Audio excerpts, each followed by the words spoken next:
Stay focused, no distractions, and grind. Stay focused, no distractions, and grind. Good morning. Such an important topic that we're covering today, domestic violence. As you know, this month is Domestic Violence Awareness Month, and really want to thank the partners behind us, as well as the district attorney and the police commissioner, because when you're dealing with the sensitivities around domestic violence, it takes a holistic approach to address the issues. Families are involved, and I know firsthand growing up in a household with domestic violence was almost normalized, and it was treated differently back then. Oftentimes, police officers would respond and tell the abuser just to walk around the block and walk it off, just for them to believe that there are no repercussions when you deal with a domestic violence issue. And that is why we are going to take a full frontal and holistic approach to addressing this issue. Along a historic issue of violence inside a household. And far too long it is just downplayed as it's not a serious issue. And it is. It creates a cycle of violence. Many young children who witness the abuse grow up to be abusers. And that is why we know how important it is to not only have the law enforcement arm, the prosecution arm from the district attorney's office, and the law enforcement arm from the New York City Police Department, but also the various organizations and groups who have really focused on how to end domestic violence. And we are clear. We stated this over and over again. Public safety is a prerequisite to our prosperity, and it's more than what we do in our subway system and on our streets, but also what happens inside our household. That's why since day one, we have focused on any issue that impacts the safety of New Yorkers. And because of this work, we have witnessed 7 straight quarters of crime declines in the city. That's almost 2 years of decrease in crime. These reductions have really made this city the safe place that we could expect it to be. But public safety must go even further. And violence against women, domestic violence, gender-based violence continues to cause pain in our society. And we know we must do a better job of eradicating the violence that we are seeing in our households. And it affects people of all races, social, economics backgrounds, and education levels. It is prevalent, and you see it far too often. And it can happen anywhere in the city, not only in the household. We witness it when people are out socializing. The impacts of domestic violence is something that is around us, and it no longer can be ignored. The truth is, far too many women do not feel safe at home, and children do not feel safe at home. And men, you see in same-sex relationships, the abuse that takes place. And so not feeling safe at home is something that domestic violence creates in a household. And the truth is, we could do more and we must do more. But everyone deserves to be safe on the street, in their homes, and in their relationships. So today, we are making a promise to domestic violence victims that your city would do everything possible and in our power to break the cycle of violence. And with the creation of a new NYPD domestic violence unit, we are going to do just that. And some people may say, oh, why now? Why are we doing now? Public safety is a continuous evolution of protection. And the worst thing you could do is remain stagnant when you identify what changes could take place. And hats off to the Commissioner for seeing that and instituting new methodologies to address the issue of violence in our household. This new unit will handle the entire domestic violence process for victims, and it will have approximately 450 police investigators spread out in every patrol precinct in New York City, solely dedicated to addressing domestic violence. That means more resources to help victims and more cops to bring abusers to justice. New Yorkers can be reassured knowing the full force of the law is coming after those who perpetrate these crimes. We also appointed a new domestic violence counselor who will develop best practices around policing, prosecuting, and prioritizing the needs of survivors, and a director of prevention and intervention who will formalize and enhance our domestic violence training program. Now, I'm not new to this fight. I know it well. I know it as a police officer and also growing up in a household where an abusive parent can exist. I know we could do more. And domestic violence rips people apart. It impacts children, it impacts families, and it traumatizes those who are the victims. And last year, intimate partner violence was up a shocking 29%. 29%. And we know that marginalized and underserved communities are disproportionately impacted. Black women is 2.5 times more likely to be domestic violence homicide victims, 2.4% more likely. But these are not just numbers, they're real lives, they're real people, they're real families. And abuses intentionally narrowed options for domestic violence survivors often manipulate the partner's ability to earn money and create an environment where the victim will feel trapped and to find a place to live, to find employment, and really to live a productive life is snatched away from the victim. And we have a sacred duty to protect survivors of domestic and gender-based violence, and that's what this unit is all about, and that is what the goal is with our partners that are here, both the District Attorney's Office and some of the organizations who are behind us. We've done much during the last 3 years. In 10 months, we passed legislation that provides low-barrier grants to support the housing and economic stability of survivors, because we know that domestic violence is a leading cause of homelessness in the city, as well as we've codified our comprehensive resource guide, NYC Hope, for domestic and gender-based violence individuals and survivors. We have also invested $5.8 million to bring mental health services, including screenings, individual and group sessions, and medication management, and directly to adults and children in domestic violence situation.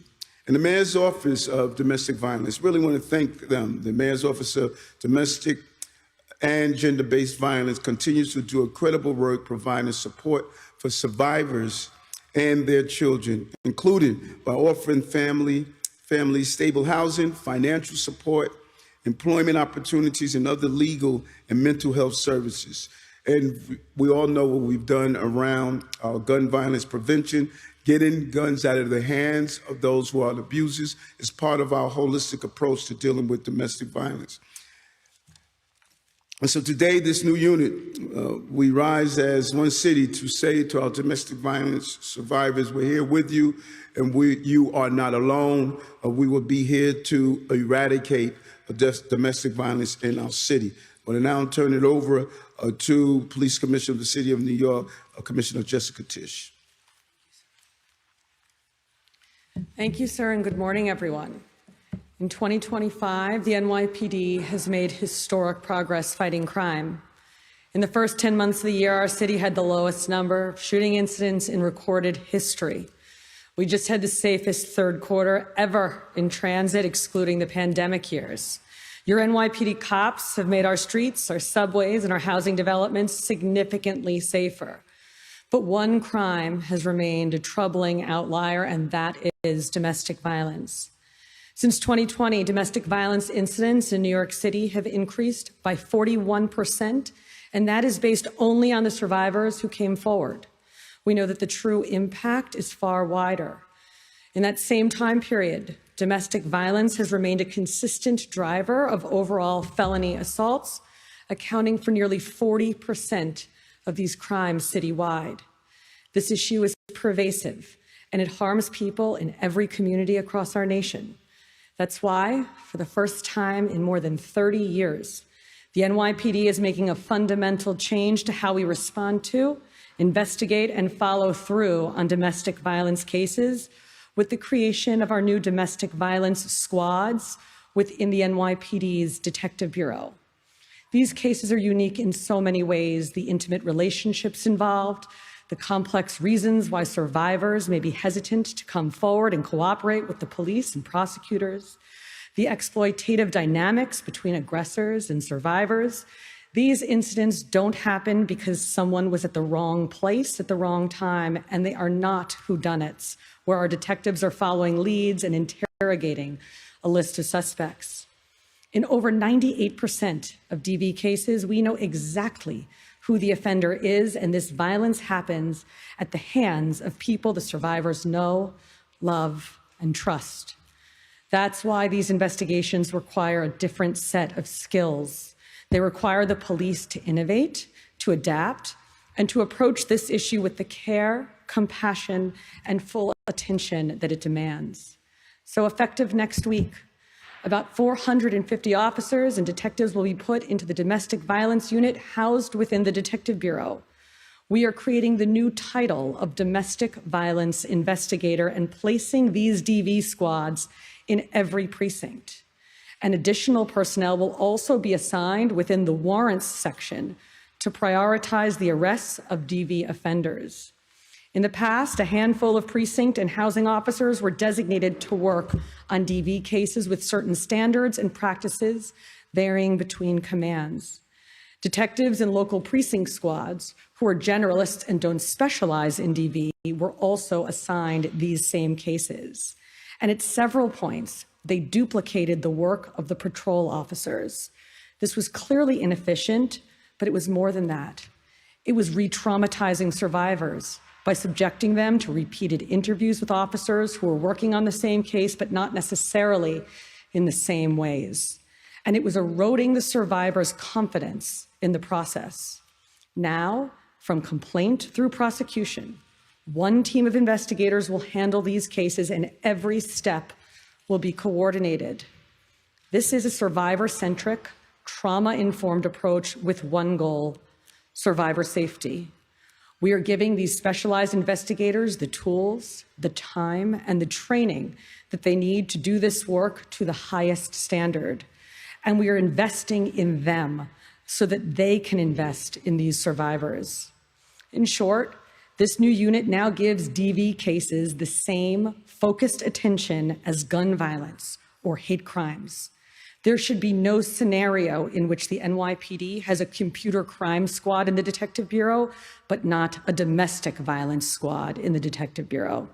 This is just common sense, and it is long overdue.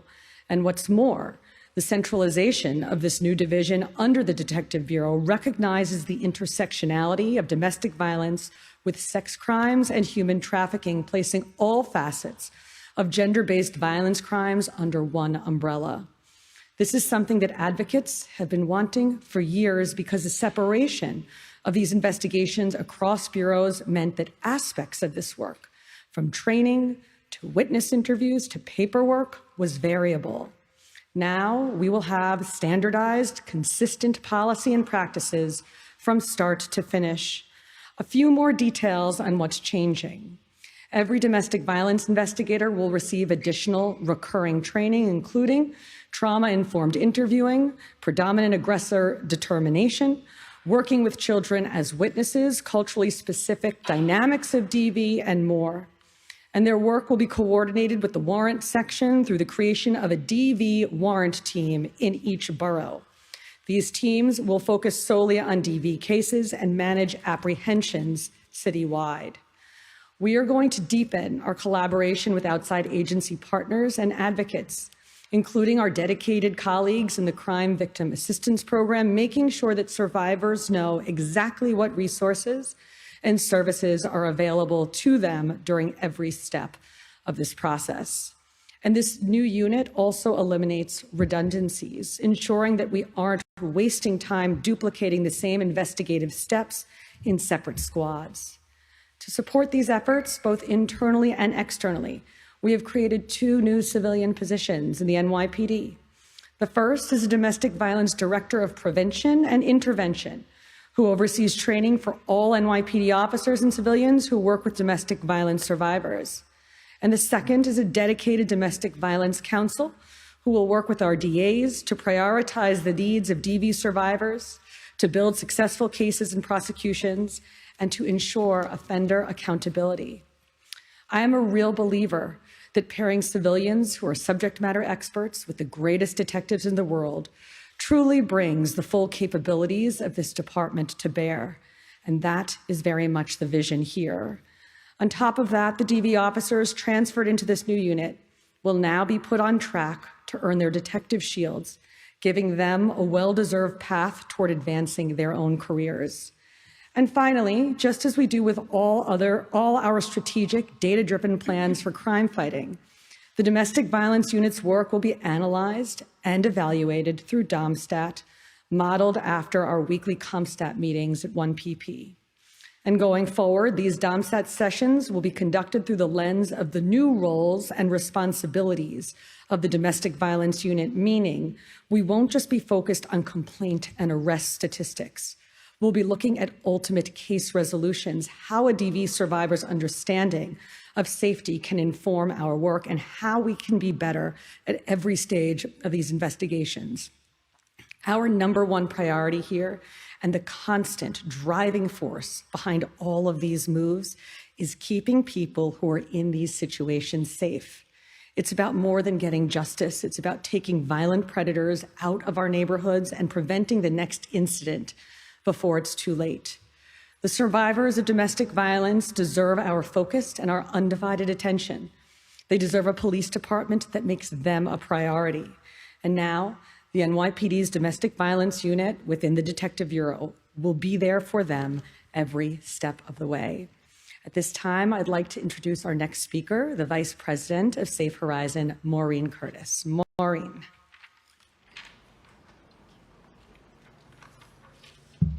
Thank you, Commissioner Tisch, Mayor Adams. We're honored, Safe Horizon is honored to be here to speak and talk about the changes that are occurring in the NYPD. Safe Horizon has a long history of working with the NYPD. Since the 1980s, we have partnered with them to have advocates working in police precincts to respond to victims of domestic violence who have reported to the police. I myself was an advocate in the 1980s in a precinct in the Bronx, the 5-2 precinct, and helped grow that program over the years, where we expanded into almost 27 precincts citywide and all of the housing precincts. It was known as the Domestic Violence Police Program. I want to recognize the positive changes that the NYPD has made over the years.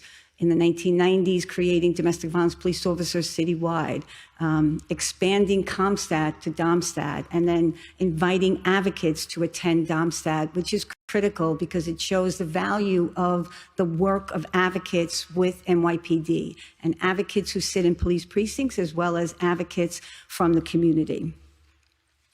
And then in 2016, once again, the Domestic Violence Police Program, Advocates in Precincts, expanded and became the Crime Victim Assistance Program, the program that Commissioner Tisch mentions. And I cannot say how proud I was to see that program go citywide. We now have advocates in every single police precinct, housing precinct, PSA, and Special Victims Division. And I believe strongly, my whole career has been working within the criminal justice system, specifically with the NYPD, that the best response that you can have is when law enforcement works with advocates, because no matter how good the officer is in their response, some survivors just want to speak to an advocate and not to a police officer. And that can make a big difference in whether or not that person, you know, after calling 911 wants to participate in an investigation or a prosecution. And once again, this would not have happened if the NYPD had not said, yes, you can have advocates in every single police precinct. So once again, willingness to look at changes that can make a difference. Survivors often hesitate to report, as Mayor Adams mentioned. And through our crime victim assistance program, trained advocates embedded in precincts provide the specialized, trusted help that works. The evidence is clear. When survivors are seen and supported, families and communities are safer. We follow up with survivors who file a police report. We speak to somebody who comes into the precinct and wants to know whether or not they want to file a police report. And just as important, we do home visits with police officers. We've done research over the years, and survivors have said that when an advocate is with a police officer on a home visit, it makes a difference in them opening up to that police officer. And just as important, police officers who we have surveyed over the years have said that having an advocate work alongside of them makes a difference. I want to read something to you from a research that was just recently done in 2025, one of the findings in this research. It was a 2025 report entitled Justice at a Crossroads in New York City, Re-examining Crime, Victimization, Enforcement, Incarceration, and Racial Disparities. In this, the authors state, NCVS data indicates that among people victimized by serious violence, rape, sexual assault, robbery, and aggravated assault, use of victim services declined from the late 1990s to 2002 and gradually rose thereafter, reaching nearly 30% for the first time in 2020 and 2021. In those last 2 years measured, reported use of services was 7 times higher in New York City than other cities with a population over 1 million. I strongly believe, and a subsequent article written by Susan Herman and Jeremy Travis supports that CVAP played a role in that the outreach that those CVAP advocates did alongside police officers made a difference in the survivor of any crime getting the support that they need. Last year, CVAP advocates reached almost 50,000 victims of crime in 1 year. And more than 25% of those survivors were survivors of domestic or gender-based violence, 25,000 in 1 year. And sadly, because we know that domestic violence can be reoccurring, many of those survivors we spoke with multiple times within that year. Safe Horizon believes that the move of the domestic violence officers to the detective unit is a positive move.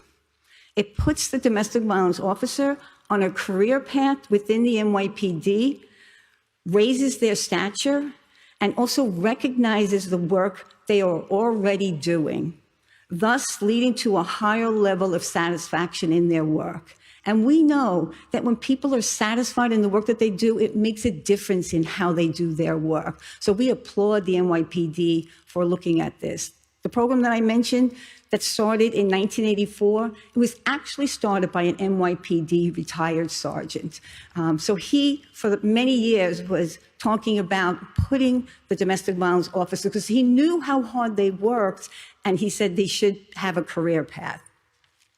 We appreciate also that they're not just looking at more training, but specialized training. Training is critical, but what that training looks like. Training that is trauma-focused and client-centered is critical, and we are excited and looking forward to doing that training with the NYPD. And we're excited that the CVAP advocates will continue their work with the domestic violence officers to support survivors of domestic and gender-based violence, and we look to strengthen our relationship with the squads, with the detective unit, because as was mentioned by Commissioner Tisch and Mayor Adams, there is no doubt that when you have advocates working with police, particularly when there is an investigation or an ongoing prosecution, it makes a difference because we have the ability of complementing the work of that investigation. That survivor may be more willing to move forward if they have housing, if they have childcare, if they have other concrete services that they need in order to help keep themselves safe. All of these efforts reinforce the important fact that safety is a human right. We look forward to our continued partnership with Chief Corbacero and congratulate him on his new position. continuing our partnership with Kathleen Baer and Chief Ortiz in the Special Victims Division, and are excited to work closely with Catherine Velasco in her new role as counsel and director to the Domestic Violence Unit, as well as working closely with the new director of the Domestic Violence and Intervention Unit as they move forward in looking at making changes to training. I'd like to now introduce our Manhattan District Attorney, Alvin Bragg, who also is a critical partner of Safe Horizon and many organizations working to help survivors of domestic violence. Thank you.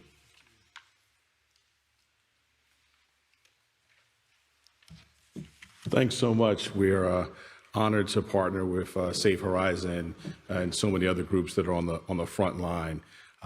I'm humbled to be here with all who are working so hard in this space on this very, very important issue. This is such an important announcement. I want to thank the mayor of the safest big city in the country, and I want to thank our great police commissioner for focusing on this issue and driving this forward. And of course, all of the officers who work in this space every day and the advocates who help drive the work.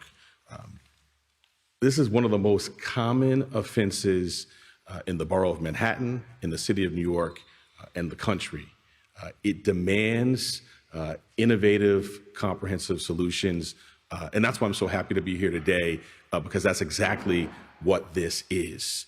And I'll take a moment. Our police commissioner's got deep experience in city government, and I'm love that it's being brought to bear on this issue. People sometimes, I always say, org charts and budgets reflect what an organization and what the work's about. And here, driving more resources to this important issue is so critical. And the way it's being done is so smart. We're so looking forward to partnering under this new initiative. Centralizing resources for domestic violence arrests and investigations. That's going to help keep survivors safe and hold more people accountable. Developing a track. That professional development sounds like it's just about the officers. It's great for them. I commend that. It's going to make survivors safe and hold more offenders accountable. Having a point person, a coordinator, great for efficiency, someone our office can reach out to. Most importantly, it's going to make survivors safer and help us hold more offenders accountable. And so I just want to commend the police commissioner for rolling this out, commend the mayor, and of course, all of the senior leadership of the NYPD.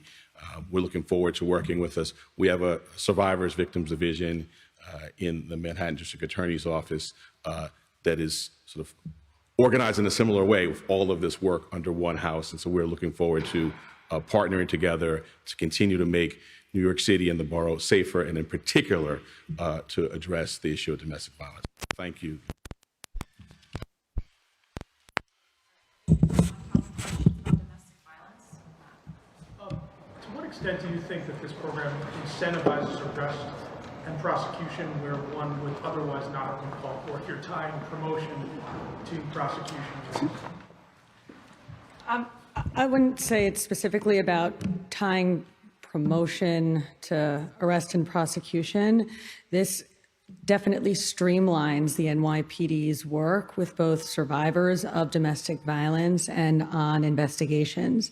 So historically, because we've had domestic violence officers in our patrol commands, and then separately our squads investigating the same cases, you would re-traumatize survivors by having multiple different members of the department interviewing them, asking them the same questions, filling out a lot of the same paperwork. I think the streamlining here will both create efficiency within the department and also help further a trauma-centered approach. What benchmarks do you use to promote police officers to designate detectives in these sorts of cases? So when we have officers who work in our detective bureau, they get put on what we call a track. So after 18 months of good service to the department, they can earn their detective shield. And that's the case if you work today in a squad. After 18 months of good work in the squad, you get promoted to detective. You're on track to be promoted, and that will be the same here with the specialized DV squads. Yeah, Commissioner, so violence calls are probably some of the most unstable calls that an officer responds to.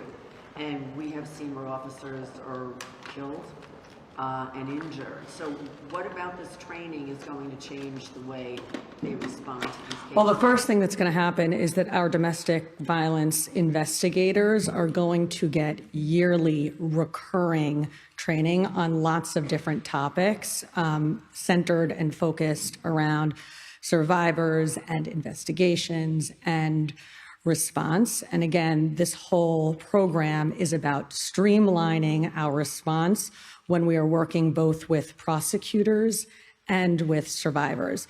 Patrol is still going to get the 911 call and be the first to show up on the scene, but then they will pass that job over to a specific squad in the precinct that is mainly solely focused on investigating domestic violence.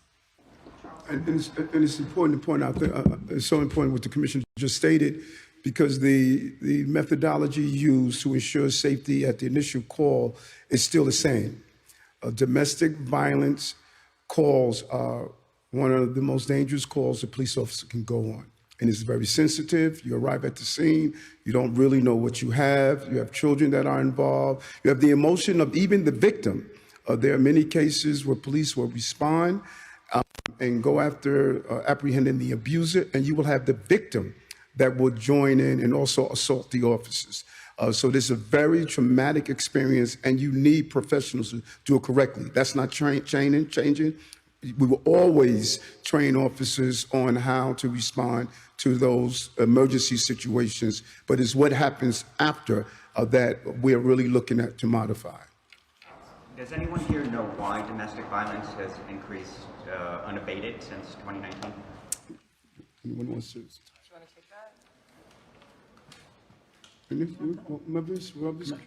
Whoever's comfortable. I mean, I think that, I think domestic violence is unabated. I think because as a society, we don't do enough. We can't depend on the police, the advocates, and the criminal justice and civil justice system if we're not doing our part. And we need to really step up, because so many survivors, and I think it was Commissioner Tisch who mentioned this, don't turn to the police. They turn to their family. They turn to their friends. They turn to their spiritual leaders. And we need to say that this is not okay. And to also recognize that domestic violence is not just physical. It's not just sexual. It's emotional. It's coercive control. And if we start saying that this is not okay, where it's standing up and really taking a stand, I think we'll see a real difference. But until that time, I don't really think that we are going to see a difference. And let's remember, sometimes we think of domestic violence, we think husband and wife. We just had a young man who attempted to rob his mother with a gun. We had a victim in the Bronx where a young man pointed a gun at his mom and shot an innocent person. You're seeing the erosion of family values. And you're seeing many of the stresses coming after COVID, coming after the crises that people are experiencing every day. The family unit needs more support all the way around. And when you don't give that support, oftentimes abusers turn on the family. And I think that what is being said is that not only do we need those who are behind us to deal with the issues after domestic violence happens, but we must be proactive. What are we doing in a proactive sense to remove the stresses that families are experiencing in raising children and families in the city? And that's what we have tackled. And we know police can't do it alone. And we know responding after a domestic violence incident is not enough. We have to be proactive, and that's what this administration attempted to do. Are you concerned about the longevity of this this program, considering there's going to be a new mayor in office in January? The frontrunner suggested a Department of Community Safety to handle a lot of crime. Are you worried that your good work could be undone? All we could continue to do, as I say over and over again, I'm handing this city off in good shape. And whomever is going to follow, they must make a determination. The successes are there, from housing to public safety to cleanliness to education. All of the indicators that state, do we have a healthy city, we are handing over. And what our transition team is going to do, we're going to show all of these initiatives. And the next mayor will come in and then make a determination of what they want to continue and what they're going to bring at the table. And so if they believe working with these advocates, they shouldn't do it. If they believe advocates should not be in the room with police officers, if they believe police should not respond to these emergency situations, if they believe they should not have an office to end domestic and gender-based violence, if they believe domestic violence is not a serious issue, that's up to them. You know, we're going to turn over the city in good shape with good initiatives and good programs, and the next administration will have to make a determination on what they're going to do with the excellent condition we're leaving the city in.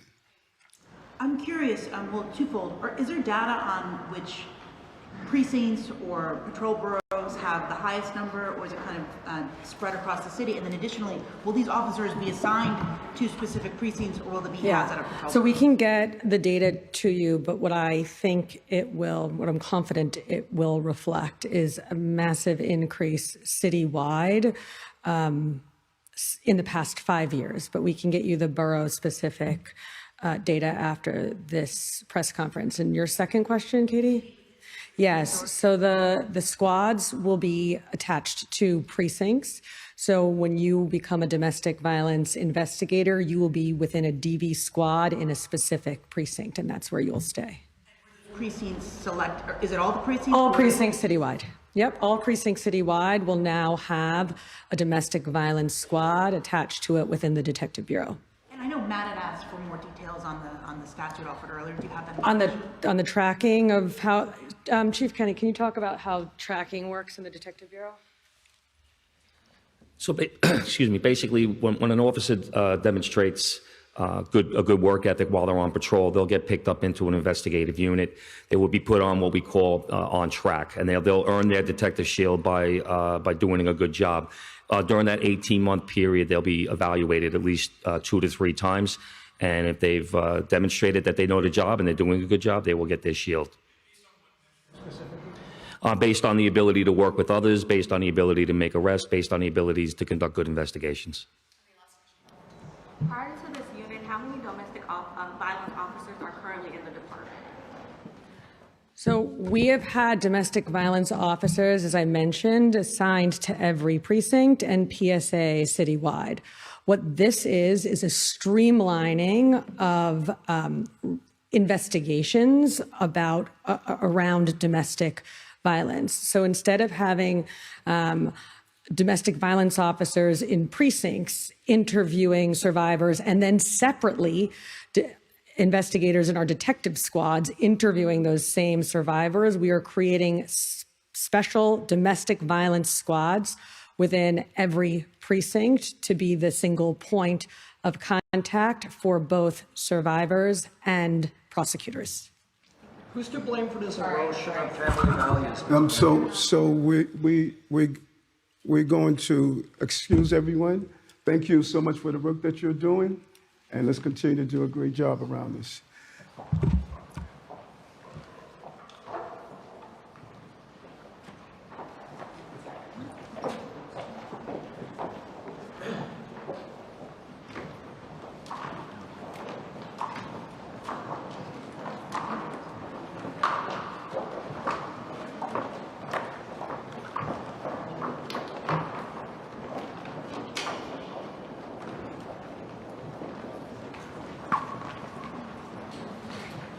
So I just want to answer 2 questions before I bounce. Got a lot to do today. No, I'm going to answer questions.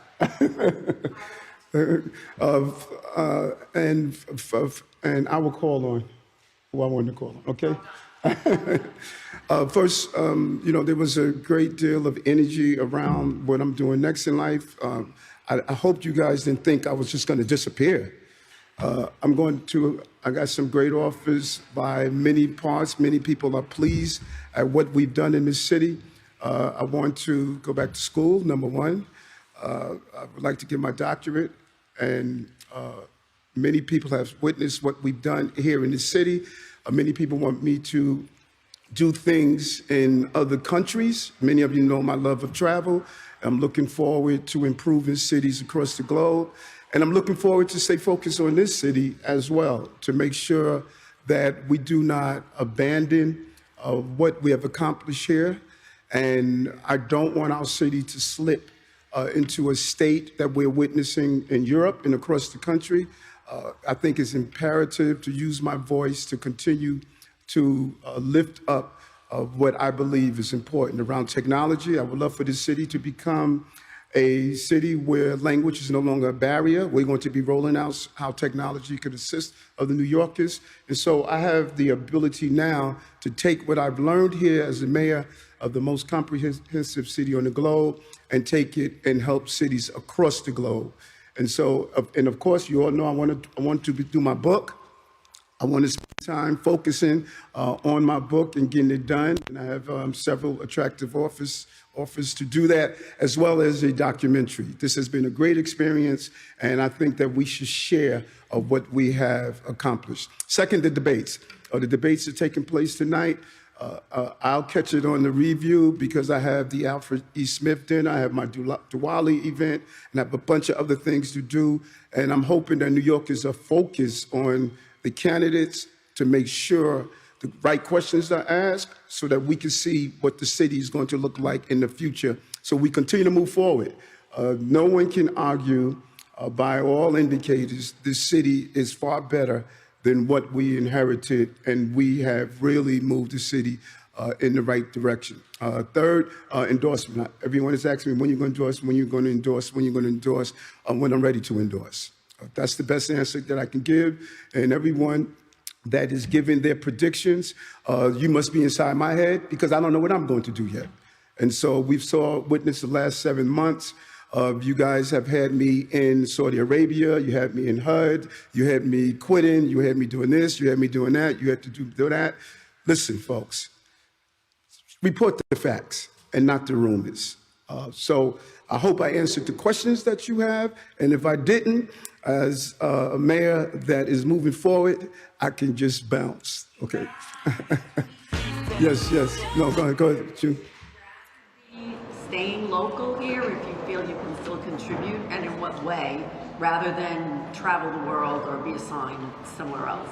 No, I'm going to remain local here in local politics and local solutions. You could do a lot outside of government that you can't do in government.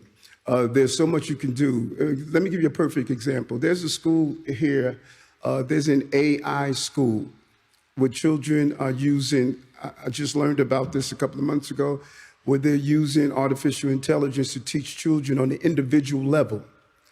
Trying to implement something like that in the bureaucracy of government is a challenge. But if the results are clear and it's successful and you don't have to deal with the bureaucracy and the special interests, you can actually finally deal with the issues of children learning individually. There are new ways of running cities that is better and easier to do outside of government than it is in government. And I want to focus on how do we go after those historic problems that prevented communities in general from moving forward, but Black and brown communities. There's no reason the reading and writing scores are continuously being at the level they are with the amount of money we're spending on our children. And bureaucracy, special interest is preventing cities from running better. And I'm going to have the opportunity to go based on what's the best way to run cities, and I'm excited about doing that. Thank you.